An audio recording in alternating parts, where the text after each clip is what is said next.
সামাজিক যোগাযোগ মাধ্যমে সম্প্রতি একটি ভিডিও ভাইরাল হয়েছে যেখানে ঢালিউডের জনপ্রিয় অভিনেতা শাকিব খানকে জামায়াতে ইসলামীর প্রচারণায় অংশ নিতে দেখা যায়। ভিডিওটির পাশাপাশি একটি কার্ডও ছড়িয়ে পড়েছে যেখানে একটি বেসরকারি টেলিভিশন চ্যানেলের লোগো ব্যবহার করে দাবি করা হচ্ছে শাকিব খান জামায়াতে ইসলামীর পক্ষে ভোট চাইছেন। ওই কার্ডের সঙ্গে একটি লিঙ্কও শেয়ার করা হয়েছে। লিঙ্কে ক্লিক করলে একটি ভিডিও দেখা যায়। ভিডিওতে জামায়াতে ইসলামীর আমির ডক্টর শফিকুর রহমানকে ভাষণ দিতে দেখা যায় এবং তার পাশেই দাঁড়িয়ে থাকতে দেখা যায় শাকিব খানকে। ভিডিওটিতে আরও কয়েকজন অভিনয়শিল্পী ও চরিত্র উপস্থিত রয়েছেন। ভিডিওটির শিরোনাম ও ব্যাকগ্রাউন্ড গানে দাবি করা হয়েছে এটি জামায়াতের ভাইরাল গানে শাকিব খানের অংশগ্রহণ।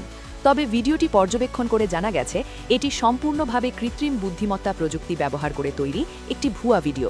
বাস্তবে শাকিব খানের সঙ্গে এই ঘটনার কোনো সম্পর্ক নেই। ভিডিওটির কমেন্ট বক্স বিশ্লেষণ করে দেখা যায় অনেক দর্শকই ভিডিওটিকে সত্য বলে বিশ্বাস করছেন। তবে শাকিব খানের ঘনিষ্ঠ একটি সূত্র নিশ্চিত করেছে এই ভিডিও বা কার্ড সম্পর্কে তিনি কিছুই জানেন না। পাশাপাশি সূত্রটি আরও জানায় আসন্ন নির্বাচন উপলক্ষে শাকিব খান কোনো রাজনৈতিক দলের প্রচারণায় অংশ নেননি।